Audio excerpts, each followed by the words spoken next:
It's chaotic. It's tense and it's relaxed. It's lonely and it's exuberant. It's poor and it's rich. It's strange and it's familiar. It's incredibly busy. This is Saigon, capital of a nation, heart and sinews of the gigantic American military command in Vietnam. ABC Scope, the wide world of people and events. This week, the Vietnam War, Part 84. This is Saigon. Here with that story is ABC correspondent John Scully.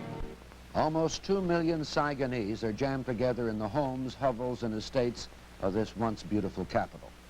If you add those who live across the Saigon River, the total swells to almost 3 million people, all living within a 20-mile radius of downtown Saigon. It's the capital of a country that's been at war for almost 20 years. It's the seat of government, the focal point of intrigue, and it's the headquarters for the United States Military Command. It's home, too, for some 500,000 refugees who fled to the big city to escape communist terror and the bombs and bullets from both sides. The full fury of the war has scarcely touched Saigon. It's relatively safe. Despite the danger of sudden sabotage and shooting in the streets, it attracts visitors, GIs on leave, and even American tourists anxious for a feel of the war. Finally, there are the newsmen. For them, Saigon is a dateline, a place to sleep, a mailbox. This is Saigon is a report on how all these people live. It's not meant to be a comprehensive survey, but just a glimpse at how it looks to someone who lives there. Mornings in Saigon begin with a Dawnbuster show with disc jockey, Army Specialist Kramer Haas. We'll join him after this message in just 1 minute.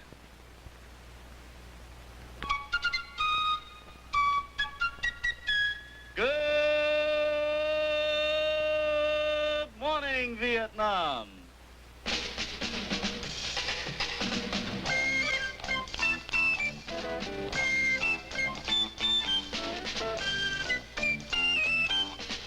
Our time is 19 minutes, 19 after 6 o'clock in the morning. We have all kinds of good music for everybody on this Dawnbuster for a Monday morning. Hope you'll come along and join us. This is your host, Army Specialist Kramer Haze, the record man.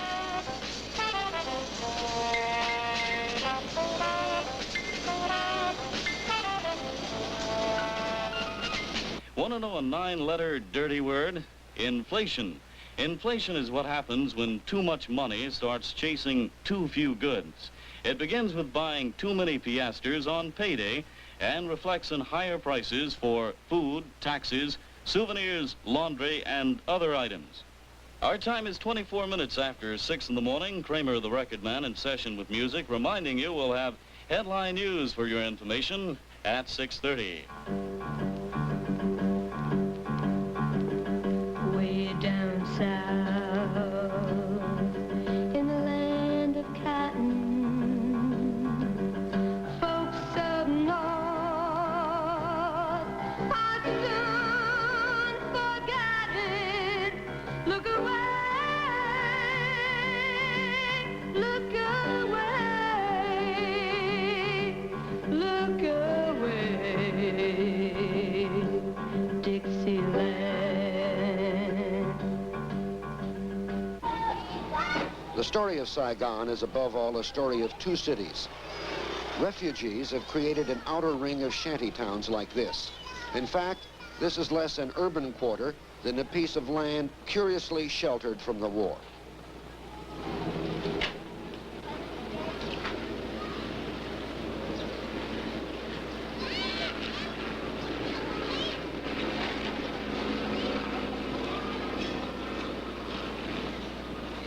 The refugees have created a compost of shanty villages where they live with their children.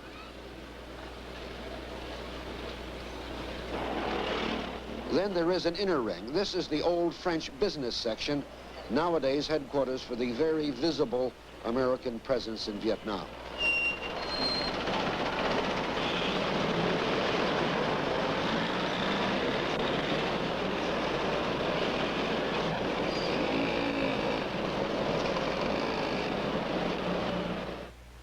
To get a better idea of what's happening, take a close look at this old French map.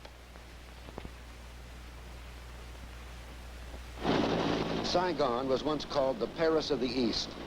The French designed it that way, but the French never imagined that more than 400,000 people would live here. Today, more than 2 million people are jammed and squeezed into the metropolitan area. Saigon is the world's most crowded city, twice as many people per foot than even Tokyo. Just off the waterfront is Saigon's District 4. Squatters and refugees have built houses, roof touching roof, on what is swampland. That ugly black gash is where a flash fire last winter burned up 800 houses, making 5,000 people homeless. Shelters made of cardboard and flattened beer cans. No running water. Open sewers.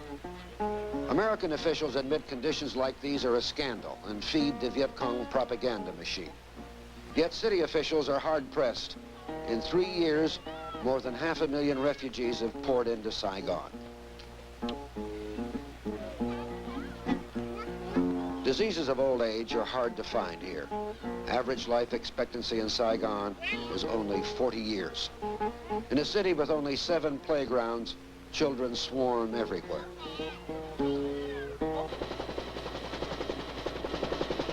Yet there is a Saigon of the postcards, the one the French always remember with nostalgia. Nowadays, this is the American inner ring, a pie-shaped wedge of some of the world's most expensive real estate.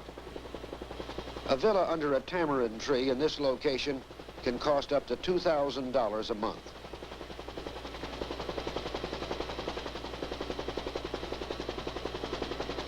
Easily Saigon's most dominant feature is the Saigon River. Song Saigon, the Vietnamese call it. Big muddy to the American sailors who have to bring their ships 40 miles inland from the China Sea.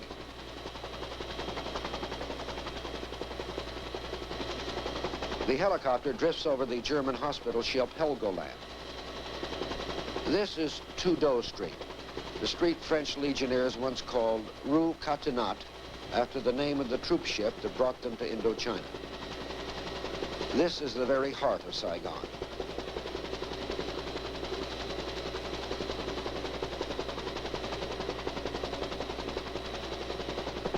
On the right is the Caravel Hotel. That's the Constituent Assembly.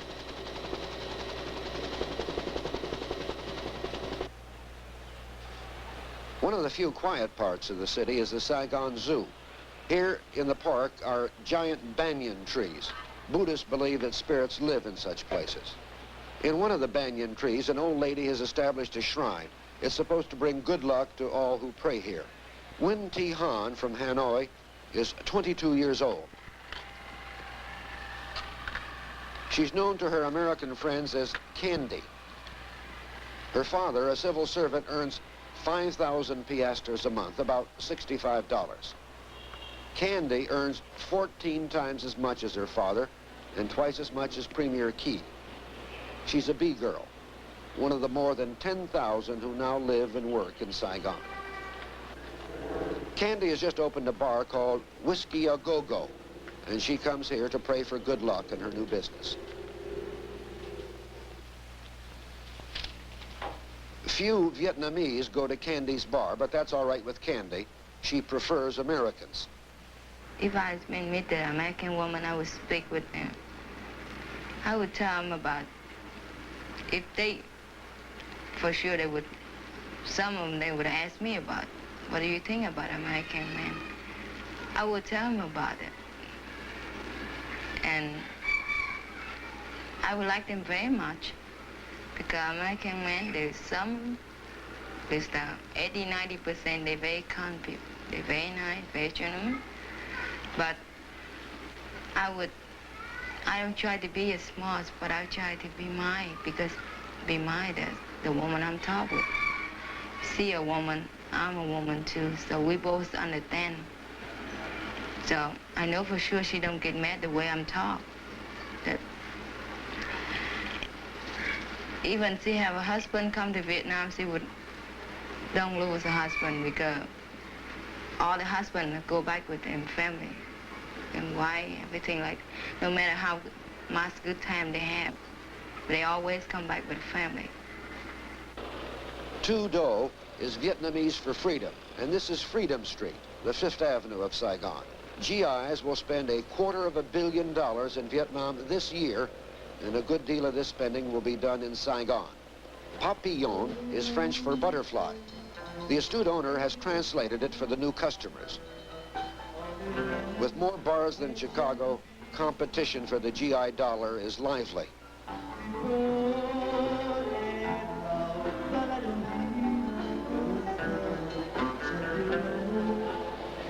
Things are quieter by the Saigon River. A short walk from Tu Do Street is the floating restaurant called My Con, meaning beautiful view. 2 years ago, a Claymore mine planted on the gangplank killed and wounded more than 100 Americans. Today, Americans rarely eat there. It's a tourist attraction. And Denise Schreiner from Denver, Colorado, is a tourist. Surprisingly, more than 20,000 tourists visited Vietnam last year. The Vietnamese National Travel Office actually welcomes visitors and offers what they call several delightful tours of the city.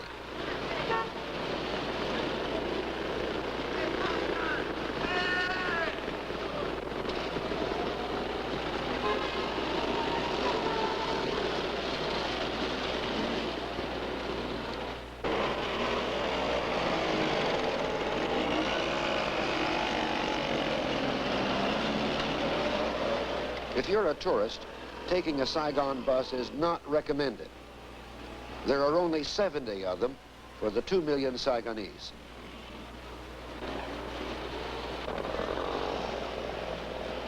The sights of Saigon are limited. There is a stagnant pool at Le Loi traffic circle. And across the street, the Marine Monument, notable only because it was built in 3 days from quick hardening cement donated by a U.S. aid program.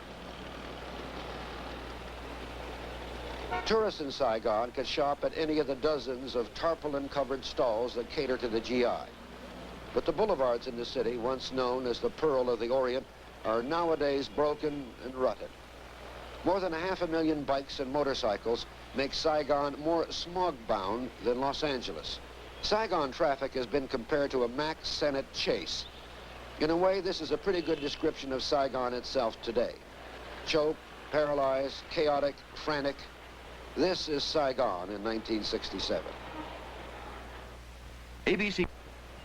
Denise Schreiner from Denver, Colorado, arrived in Saigon with $200. ABC News correspondent Bill Brannigan asked why she came to Saigon. Saigon is where it's happening. It's where it's at. There's excitement and urgency, you know. If you could talk to the people in Denver now, what would you tell them about Saigon? To come and see for yourself. It's impossible to convey what's happening. I don't know myself, but the pictures that you see at home on the TV screen, the reports that you read in the newspaper, the things that you hear on the radio, they're not real. They're not happening. The Vietnamese seem to be more or less afraid of the United States government. Everything that's done here that's new in any way, the old customs, the old traditions are theirs. But that's really all. They're converting hotels into military billets, not for Vietnamese military, but for United States military. The bars and things on the streets, they're for American men. They're not for Vietnamese men. Everything is being designed so that it pleases the GI, it pleases the American government, not so that it pleases the Vietnamese population, and I don't feel that that's right. How much concerned were you with the Vietnam question before you left? Not much, to be perfectly honest. The Vietnam War didn't concern me because, like I was saying before, there are too many reports on it. Your mind gets dulled after a while, and you don't even hear it. You say, you know, if something really huge happens and they repeat it over and over, it might sink in. But, the Vietnam War, the anti-Vietnam War demonstrations and things like that annoyed me more than anything else, because what do they know? You know? They read the reports just the same as I did. And I don't know. It just didn't seem possible to me that they could get that upset over something that they hadn't really had any first-hand experience on. Aren't you a little bit afraid in Saigon? Saigon doesn't really frighten me. From what I've seen, it doesn't... I find it difficult to be afraid. As yet, I haven't been afraid, probably because nothing has happened to me. I haven't seen any terrorist acts. I haven't even seen the results of any terrorist acts. The only time I was ever afraid, the only time since I've been in Saigon, was when I was sitting in a nightclub and there were two Vietnamese gentlemen sitting next to us. And after they left, the management came over and were turning up the table, so to speak. And there was a Chinese girl that was with us that night, and she said that they were looking for a bomb. And I thought to myself, oh, what if they didn't find it, you know? And you sort of brace yourself. But that's the only time I was ever really concerned, or even really ever gave a thought to it. It's not real. At times, a good deal of what's happening in Saigon doesn't seem real.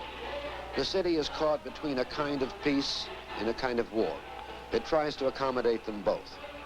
Nightclubs offer one form of escape from the endless fighting. Yet every night the war draws a tight circle around Saigon. Here in the suburbs, the Viet Cong are at the end of the street. You can see the flares and hear the B-52s bombing at the city's edge.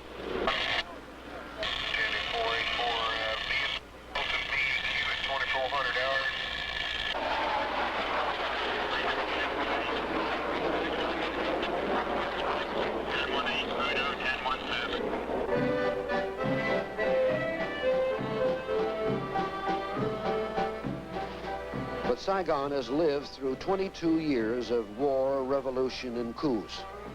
In this Vietnamese officers' club, the war takes a back seat to the monthly dance.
Two platoons of troops of the initial contact with the Communist Company and the GIs were reinforced.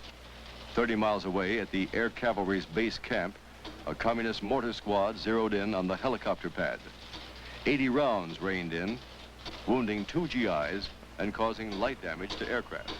All the same, no one can forget the war for very long. There are more than 500 correspondents working here. Saigon, a headline news town, never sleeps. A story moving across the wire tonight in Saigon will be broadcast instantly, viewed over tomorrow's breakfast in far-off Philadelphia. Tiger, please. Among other things, Saigon has a telephone problem. Saigon is the only place in the world where you have to make an appointment to get a dial tone on the telephone. Tiger Central, nerve center for all messages coming in and out of Saigon. It works rather like an old-fashioned party line. When President Johnson calls Premier Key, the call stops off here first, and it's frantic. Could you give me Saigon LD, please? I'm so sorry, I'm in live business, sir. Repeat, I can't read you. Saigon LD Long Bend, please. Come on, please. I'm so sorry, I'm in business, sir. Yes, sir. Tiger, sir. Working. Vietnam's most famous voice, Miss Phi Hien. To everyone in Saigon, she's known as Squeaky. GIs, nostalgic for Vietnam, have been known to call from California just to hear her voice. This is push for operator, sir. Yes. The previous highest month was in February of this year, with 2,917. The breakdown of the figures for the week... Some people call it the longest running floor show in Saigon. To others, it is the 5 o'clock follies, the daily briefing on the war at the United States Mission. And 69 others. Breakdown by region... A dense cloud of smog. The statistics and numbers are droned out by the official spokesman. And, like the smog, the facts drift and settle on the Saigon press corps. This brings the total from January 1 through April 1 to 10,746. This compares with 5,521 during last year. Bob Erlandson, Vietnam correspondent for the Baltimore Sun, is working late on a story. He's spent a week with the hill people of central Vietnam, the Montagnard. Notice the bracelets, a gift from the tribesmen. The communists are desperate for a mountain victory, declared Lieutenant General Vin Loc, Corps Commander, because they have been losing steadily in the highlands since 1965 and need to make a big noise. The enemy's 1965 Highlands campaign opened with an attack on an outpost at Plei Mi and ended in their disastrous defeat in the Ia Drang Valley. This has been a routine war story for Erlandson, and though he doesn't know it yet, the next morning, along with ABC News correspondent Dave Snell, he's going out on what he thinks is another routine story. This time, he will be blown up by a Viet Cong mine. He will survive, and in Saigon later, he will write that story. Negative contact, car 9, wake up there. Saigon is quiet now. Most of the town is asleep. But this is a city that is as full of paradox as it is of problems. High air, Cheryl. All loud, clear on me. High air, Samuel. Wake up there.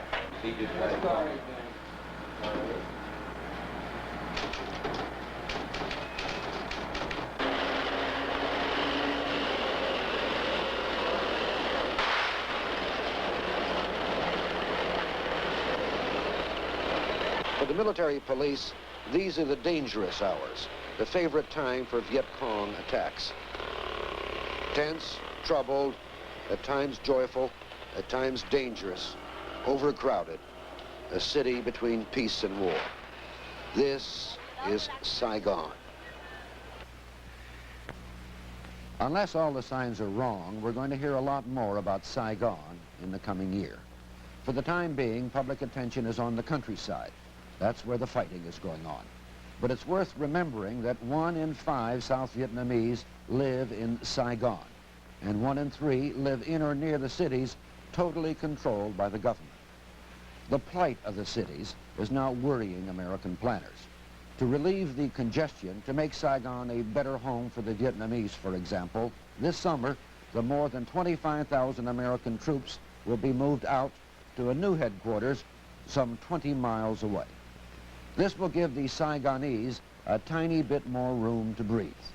Even more importantly, it will help ease the deluge of GI dollars that contribute to the inflation in the city.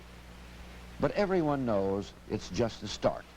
To restore the people's pride in their cities, to make them islands of safety in a sea of war, much more must be done in a dozen areas long neglected.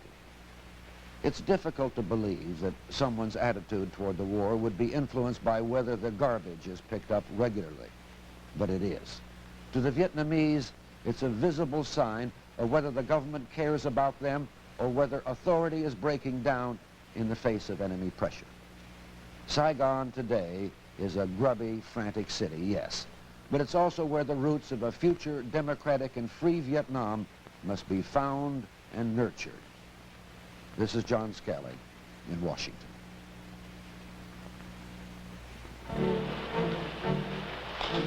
Join us next week over most of these ABC stations when ABC Scope presents new insights into the Vietnam War, on the battlefields, on the diplomatic front, and at home.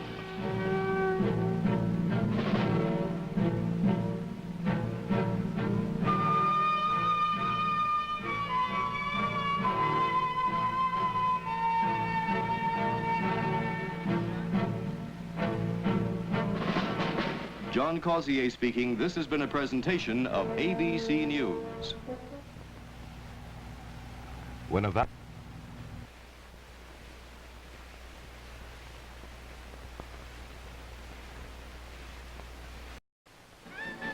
It's chaotic. It's tense and it's relaxed. It's lonely and it's exuberant. It's poor and it's rich. It's strange and it's familiar. It's incredibly busy. This is Saigon, capital of a nation, heart and sinews of the gigantic American military command in Vietnam. ABC Scope, the wide world of people and events. This week, the Vietnam War, Part 84. This is Saigon. Here with that story is ABC. Good morning, Vietnam.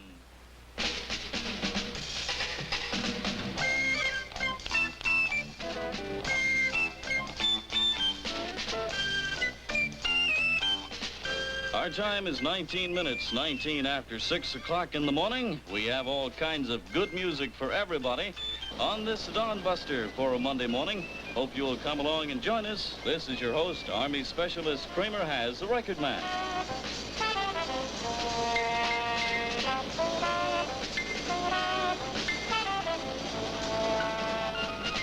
Want to know a 9-letter dirty word? Inflation. Inflation is what happens when too much money starts chasing too few goods.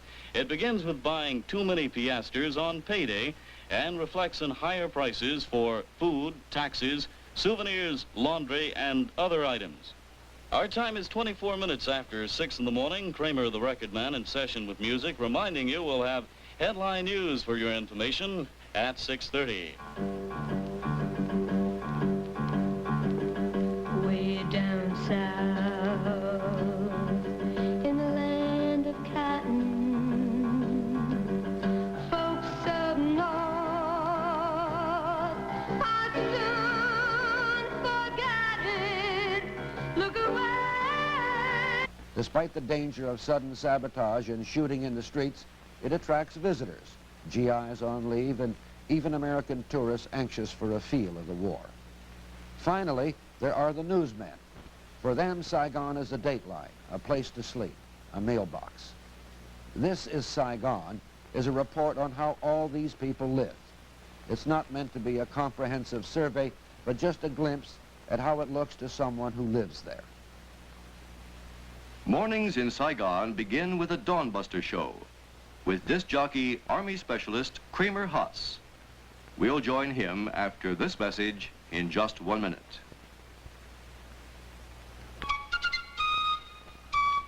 ABC correspondent John Scully. Almost 2 million Saigonese are jammed together in the homes, hovels, and estates of this once beautiful capital. If you add those who live across the Saigon River, the total swells to almost 3 million people, all living within a 20-mile radius of downtown Saigon. It's the capital of a country that's been at war for almost 20 years. It's the seat of government, the focal point of intrigue, and it's the headquarters for the United States Military Command. It's home, too, for some 500,000 refugees who fled to the big city to escape communist terror and the bombs and bullets from both sides. The full fury of the war has scarcely touched Saigon. It's relatively safe.